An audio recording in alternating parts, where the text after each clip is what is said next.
Your thoughts about your defensive performance in that matchup? I thought we played hard, played with great intensity. Didn't play perfect by any means. We knew the quarterback would be a little bit of a problem with him scrambling and extending plays, and he did that. And he got him in some opportunities where they really could have scored. You know, they was near the goal line, and we was able to hold them out, which is always good. We was really looking to try to get a shutout, but they did enough offensively to create field position and knock down 3 field goals. So hats off to them. 2 big games so far from Tyler Mayon. Just what's been your initial pressure now that you've seen him in game action for you guys? He's playing hard. You know, he's really big and powerful off the edge, and he's twitchy. So, you know, he's just playing hard. He's recognizing plays, and he's just cutting it loose right now. So it's good to see.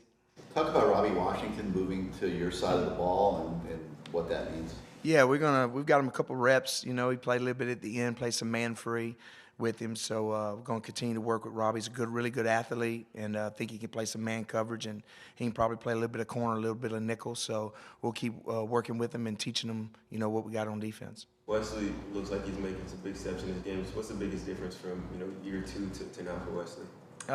Growing up, you know, just getting experience. I think D-Nick got a lot to do with it.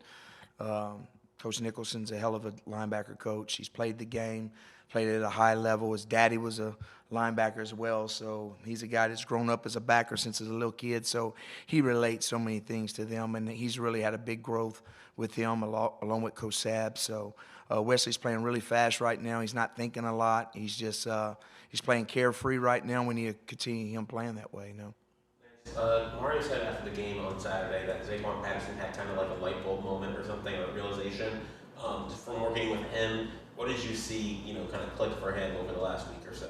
Well, we wanted to get him in early in the first half, you know, when the game was still, you know, competitive, of course, and we got him in, and he did some good things, and he'll continue to grow. There's no experience like game experience. You can practice all you want, but you got to get in the game. He had a really good week of practice. He was locked in, and hopefully going forward we could continue to play him, you know, anywhere between 6, 10 snaps, 15 max. But he's doing good.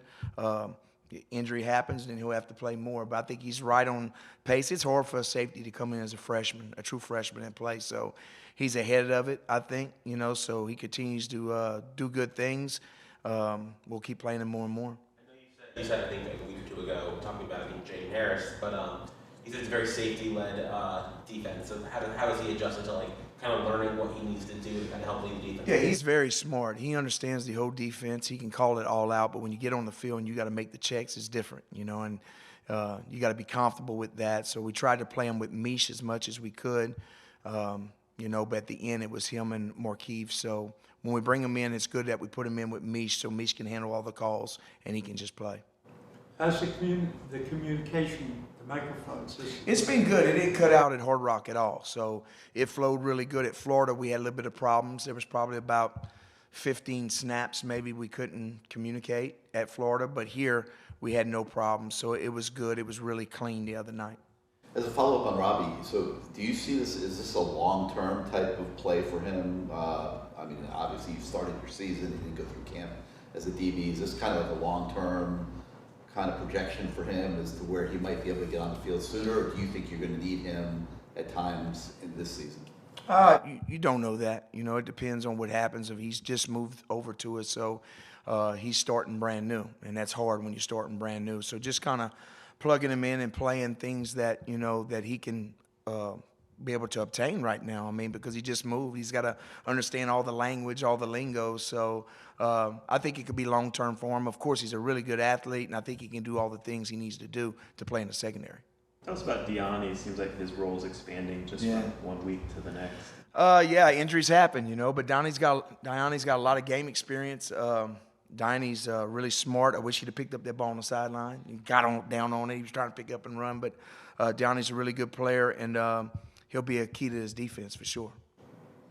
And I'd ask Shannon and Mario the same question, but it's becoming kind of crazy in college football. You know, NIU gets the big upset over Notre Dame. Yeah. So games like that kind of help reinforce the idea with the players that, like, you better be on your A game, no matter who the opponent is, because you can get got. Well, I've been on that same side.